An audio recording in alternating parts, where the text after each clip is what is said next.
Good morning, everyone. We will be working here with Guido to talk about yield gaps. And if you have any questions, I will share them with Guido. And so, Guido, go ahead. Guido Di Mauro from the School of Agricultural Sciences of Rosario.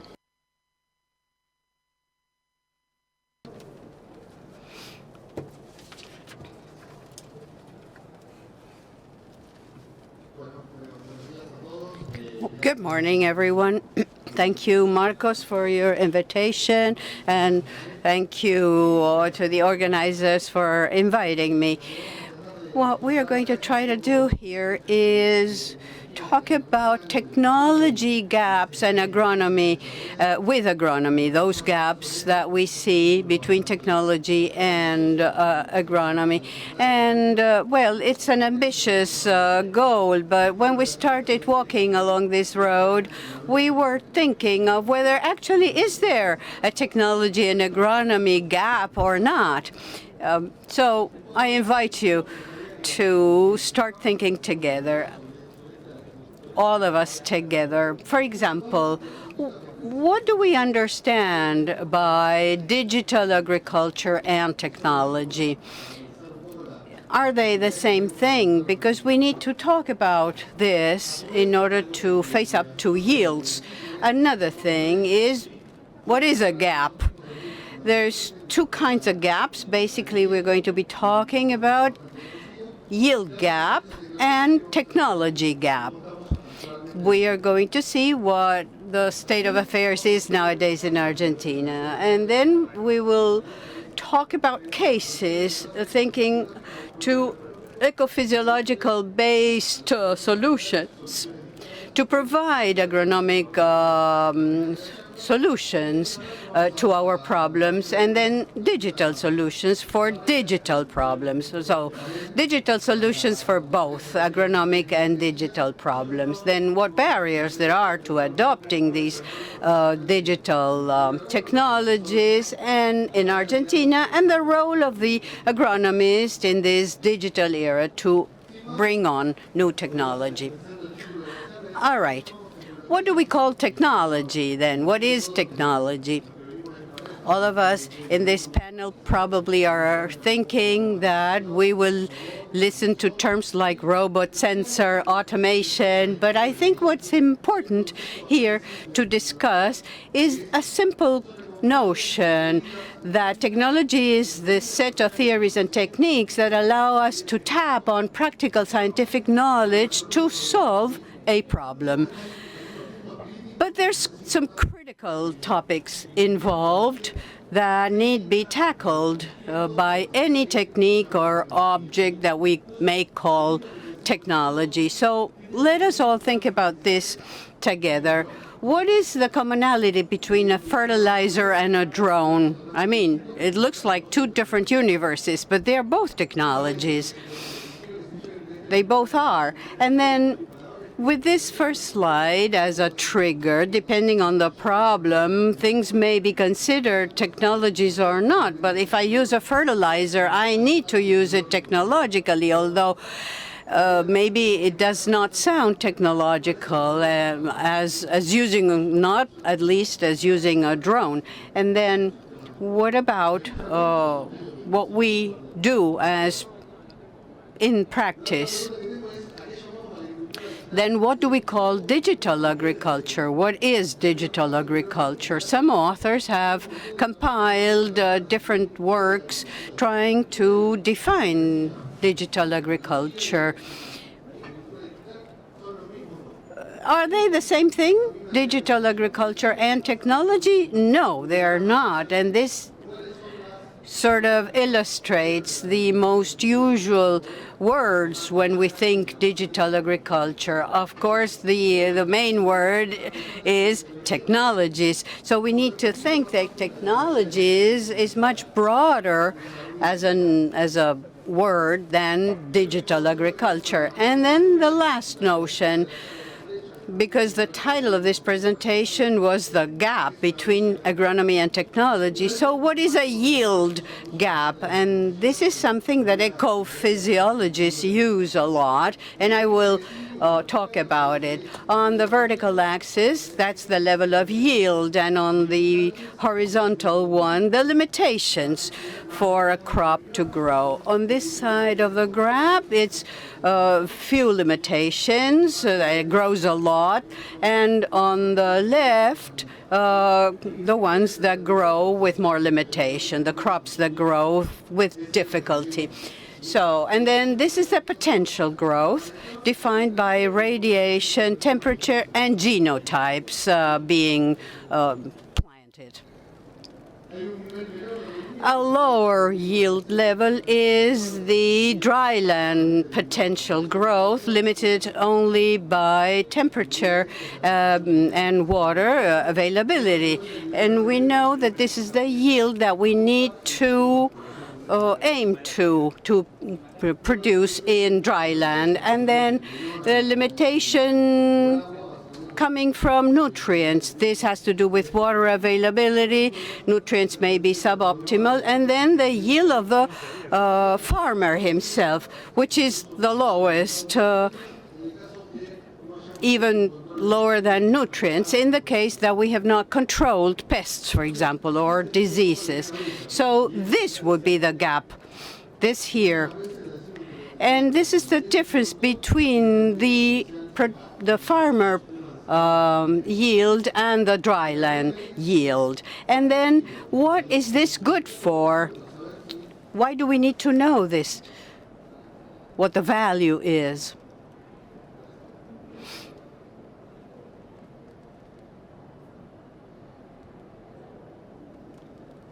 He forgot that he needs the microphone.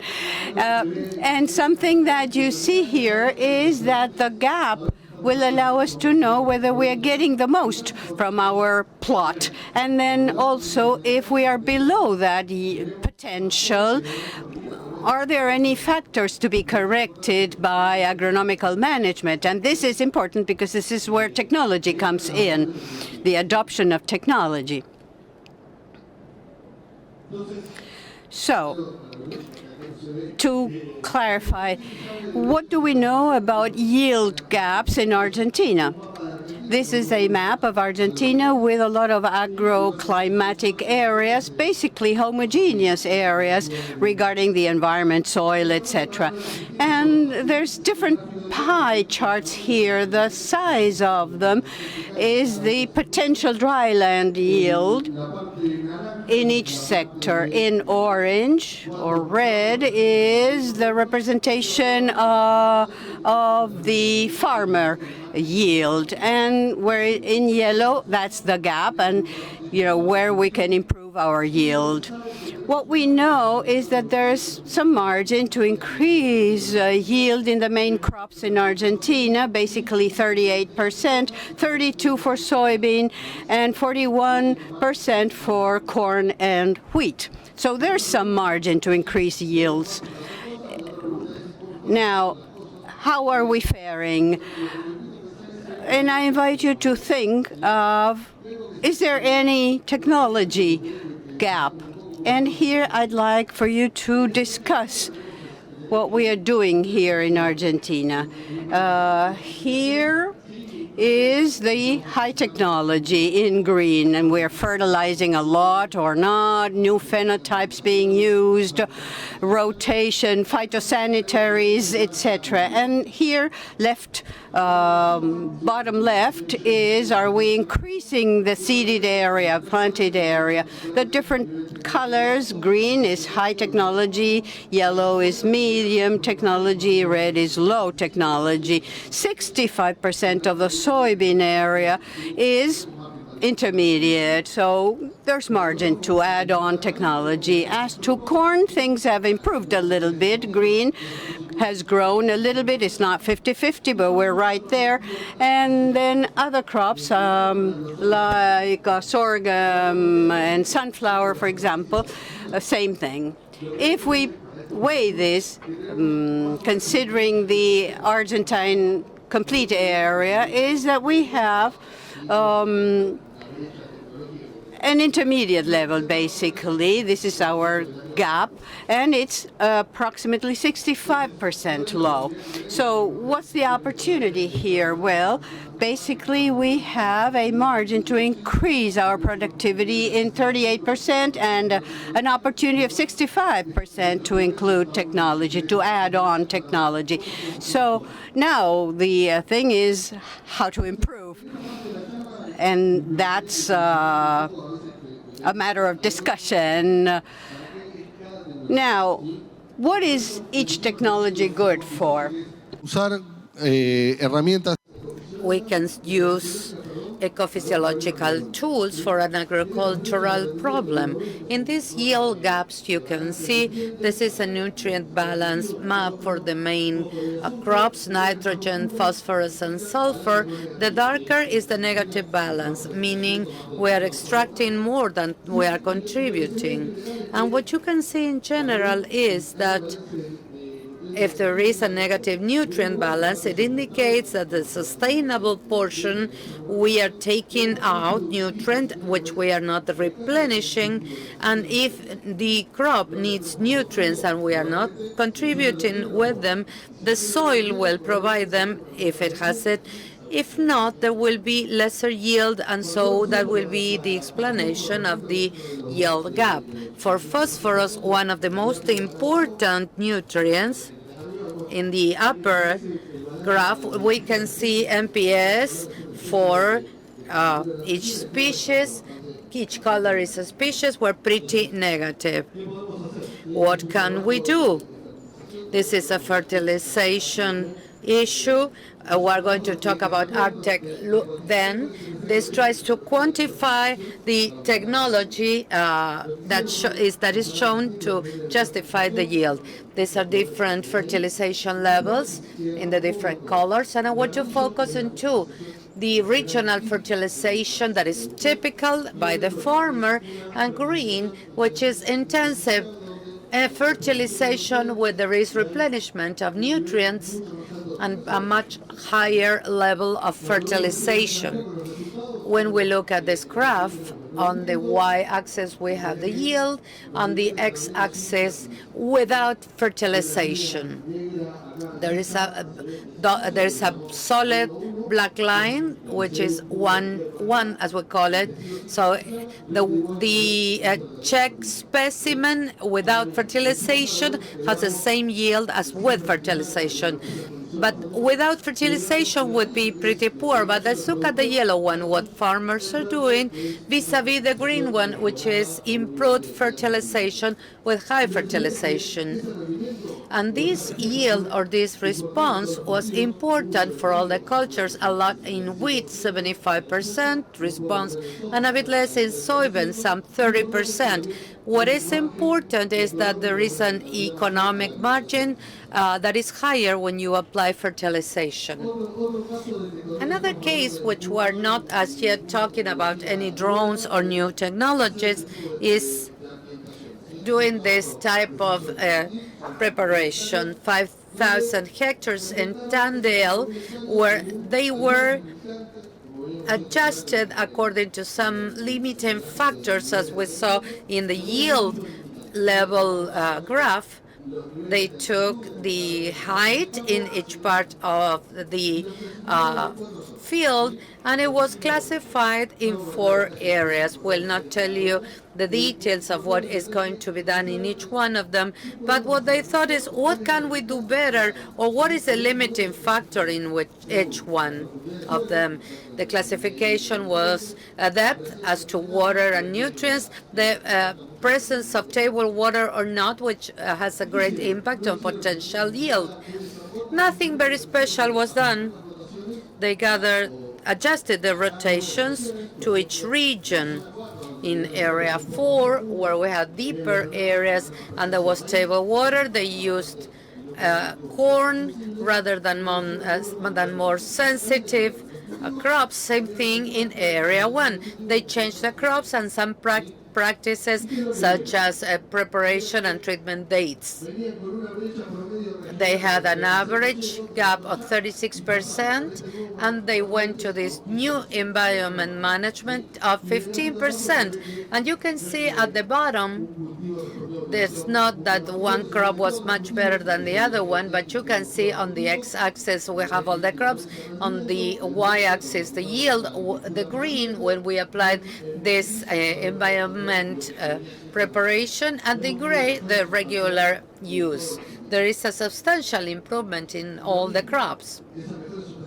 The same thing in productivity and yield gap reduction had a higher gross margin leveraged by better yield, and also has to do with the fact that costs have gone up. This is the technology we have, and now we will talk about digital solutions to digital problems. As an introduction, if it is in this panel, is for sure something we all know, but let's review it. What are the transformations in agriculture? And what is new in each new generation? Between 50s and the 60s, manual management, agriculture 2.0 between the 60s and the 90s. The biggest innovations was improved seeds, fertilization synthesis, nitrogen improving crops, genetic improvement. Then 3.0, this is what where we are today. From the end of the 90s or 2000 to the present time, we are still in agriculture 3.0. Biotechnology, GPS, computer software, and the internet are the main improvements. Now agriculture 4.0, that is today, where we have the biggest innovations: digital platforms, Internet of Things, big data, artificial intelligence, and automated machinery. This graph shows you what there is available. It doesn't mean that we are using it. The mandatory question is, what type of these technologies are there in place? Here, I believe there is one technology that can be gauged based on two parameters: the value provided and its complexity.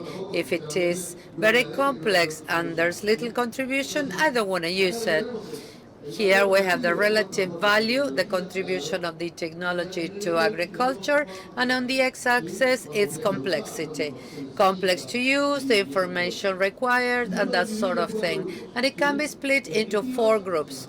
Descriptive are the simplest ones. It's like a summary and showing the status.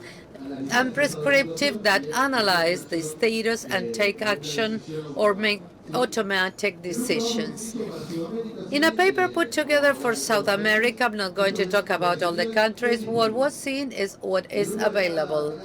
The number on each pie shows the applications for that role. You know, there are many descriptive applications and very few prescriptive applications in the market.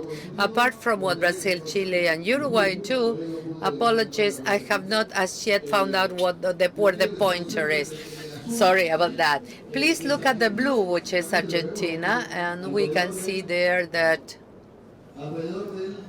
some 30% of those apps are available for Argentina, with a lot of focus for numbers of the descriptive apps and less in the prescriptive apps. This is what is in place. Part of my presentations is how we are adopting these technologies, what percentage of adoption there is, and we can see the same colors as before. Always look at the blue, Argentina. We have technology, I should say digital technology, and on the x-axis, adoption. In average, Argentina has a 35% digital technology adoption. There are many that have been adopted and many that are not. GPS and yield maps are the ones more widely adopted for simplicity and cost. Digital platforms and IoT, Internet of Things, have not yet been adopted. And in the 4.0, I believe we're just toddlers. Where are we? We can see here what would happen if the whole value chain were digitalized or digitized from the field to the consumer with 4 processes: diagnosis and segmentation, dividing a field by segments of environments. Monitoring processes can be detecting diseases, looking at crop status, tracking and control that are mostly logistics, and closer to the consumer, we have logistics, distribution, and funding. The question is, where are we?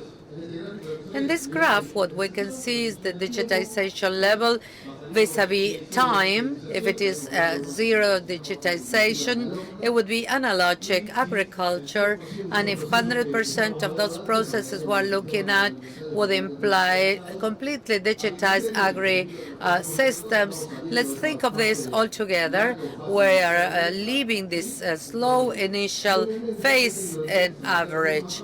Many technologies were adopted quite quickly, and many others that were quite slow.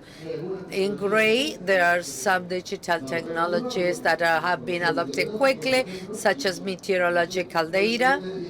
No one doubts that. And there are things that are way being adopted, such as sensors, AI, or artificial intelligence, and smart machinery, which is pretty slow, as I said. The question is, what happens with some technologies were way ahead and some others were way behind? What do farmers look at? What are the boundaries for the adoption of technology? This was asked throughout South America, including Argentina, to find out what is the limiting factor for you not to adopt certain technologies. This may sound familiar to all of you. There are many variables, of course, but the 3 first ones are cost, knowledge, and a generational aspect. It's farmer's age. And another question, which is more interesting, I would say, looking at the half empty glass, what do you look at to adopt technology? What metric or indicator you look at to see whether something has been useful or not? I don't mean that this happens here because I don't know, but there is a great percentage of those asked that do not know. Have you included this technology? Is it working? I don't know. I don't know what I should look at. It is important, and we'll look at it in the role of the consultant, guide the farmer as to what to look at, what is effective. Technology may not be useful for everything. We need to see what battles we fight, and the role of the consultant is a key there to say, let's look at yield, or we're using it for sustainability. We need to start calling things what they are in technology adoption. 2, 3 last concepts before we wrap up. There is something called digital fingerprint. The gigabytes produced per hectare. In Italy, we don't have it. In Argentina, we don't. As to from 2,000 farmers, they started adding technology in corn. They started in 2000 with a meteorological station, yield maps, soil maps, and they started adding technology. Something interesting, they started managing 11 megabytes in year 2000 to 41,000 in 2025. It's a huge amount of data, and we can discuss, Marcos and I, about the fact that there's a lot of technology with millions of data as output. What do we use it for? Are we creating data that will be recorded for what? Are we using them? Are we using them in making decisions? And something interesting is a lot of the jump between 2015 with 20,000 doubled in a short time is satellite imaging. Why are we using this? Very straightforward case in Argentina. They tried to predict yield ASAP with satellite images. You could think, what use could we be about the yield? Logistics, yield, price, all those factors can be the output of this data item. So they took many plots with seeding date, some data size, and looked at the observed yield. This is the calculation based on the image and the seeding date, and the Y, the final yield. Technology is not perfect, so 16% we can estimate the yield and 30 and 90 days prior to the harvest. We can get that estimate. And the last part I would like to share is the role that agricultural engineers have in adding technology in this digital era. This is an image that it's inspiring, so to say. This is Messi in Germany 2006. We don't need to remember how we did. And Messi in Qatar. 20 years. We went from the left to the right. When we went to see Messi, we wanted a signed T-shirt, and we couldn't do too much with that. We would just wear it or hang it at home saying Messi has signed a T-shirt. And on the right-hand side, there's a lot of technological tools, many mobiles, and that technology lets us improve the user experience. I can get a selfie with Messi if he will pay attention to me, and that picture I can share, I can use not just to have it as an object. Undoubtedly, it is a digital era. We can say it's good or it's not, when to apply eco-physiological criteria, when a digital solution is better, but there will be more and more technology available for life at large. Let me wrap up the presentation, and we can rethink what the role of agricultural engineer is in this digital world. Many a time we are used to interacting with traditional characters, other consultants, farmers, researchers that speak the same language. Digitization brings about non-traditional actors, and we need to start talking to them. IT engineers, IT people or programmers, and mathematicians that look at other things. And why it is important for the agricultural engineer to be here, because we guide the use and generation of an information. So let's go back to what the problem was. We need to be focused on the problem we need to sort out with technology for two reasons. One, to be useful when it gets there, and second, to guide people when it is created. Or not people saying, well, I haven't had that problem, what is this tool for? So not to create technologies for problems we don't have. And in turn, we need to get traditionally involved with the factors I want to sort out, how to use technology to make decisions, not just for the sake of having it. To wrap up, I would like to share some reflections that we prepared with Marcos and Martin. Technology is a larger concept than digital agriculture. There is a margin to increase yield of the main crops in Argentina, and these yield hikes, which we can get by using management, will be leveraged by two things. One is traditional technology, rotation, fertilization, seeding, date, planning, and another part will come hand in hand with digital technologies. But let me go back. Which one will prevail or not, it will depend whether we get what we need to resolve the problem we have. And agriculture will need to be integrated with other players which we are not acquainted, to adopt technology, digital technology, tailored to my farming system. Thank you. Bueno, Guido, muchas gracias por tu presentación. Está abierto el WhatsApp para algunos. The WhatsApp is now open for questions from the audience here or elsewhere.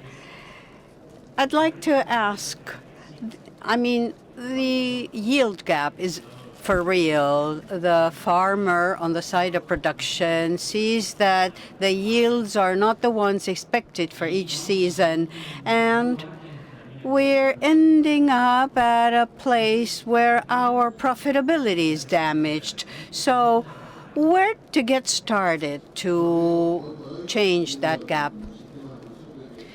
Well, looking at our production systems today, I think it has to do with rotation and fertilization.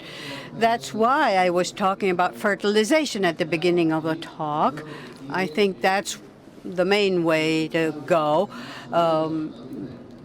Of course, it depends on whether you lease or you are an owner. But more yield brings about more profitability, even if there's more costs. But there's more money, there's more profitability for the farmer. If there are no further questions, I can keep going.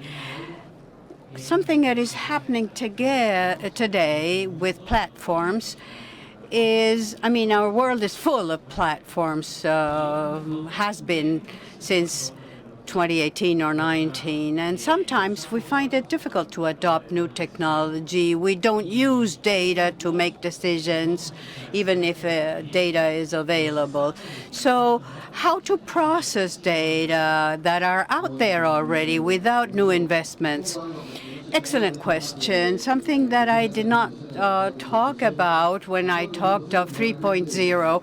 There's a 4.0 with crazy things, but it will be conditioned by how many have adopted the 3.0 era or technology.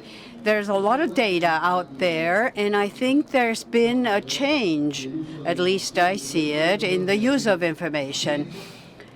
It's not like saying, do this, and the farmer will do it. No, that won't happen. He wants data, the farmer does.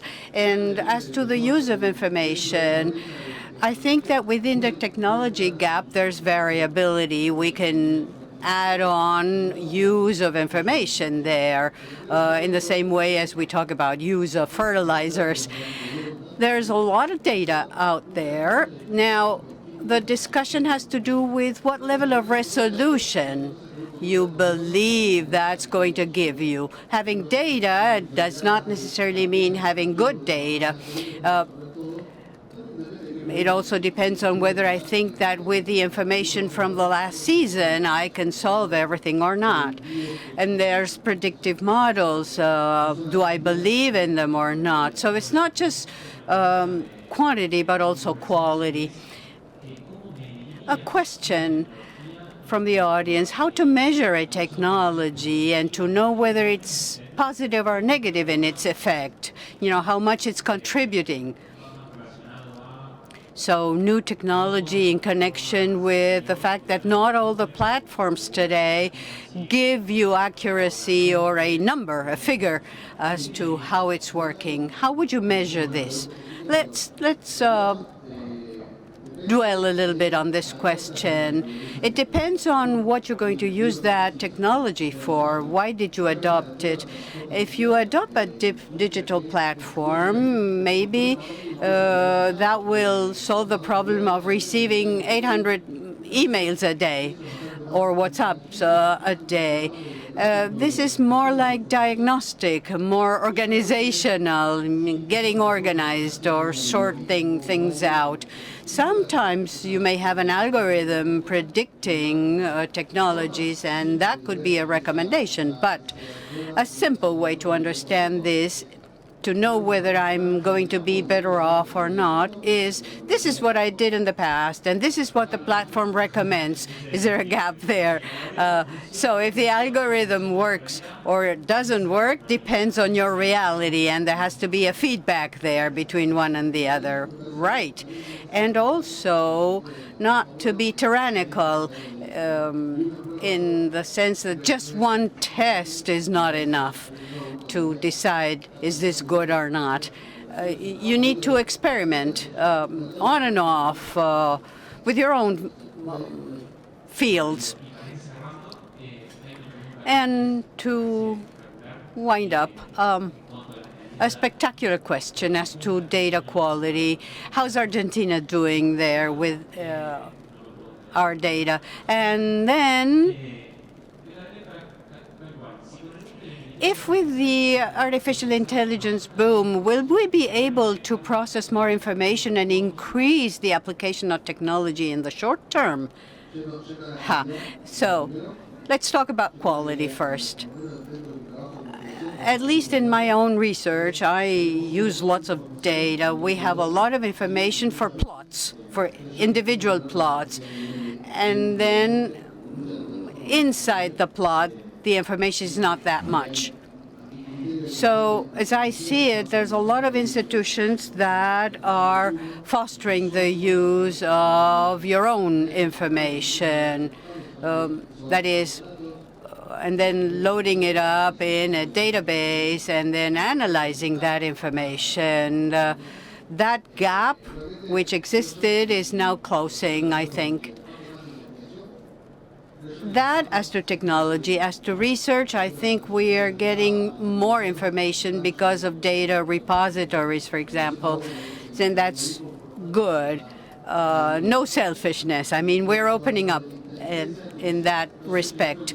And as to AI, I don't know much about it. I couldn't tell whether in the short term or not we'll be able to increase its use and producing better production algorithms. I luckily don't have an answer for this, because if I don't know, maybe I could do better business if I did, but I still don't know.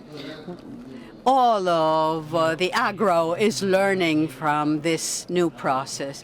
And as to the data we are generating, trying to feed that information with what we do out there in the field, that will bridge the gap in a much better way. Thank you, and thank you all for your attention.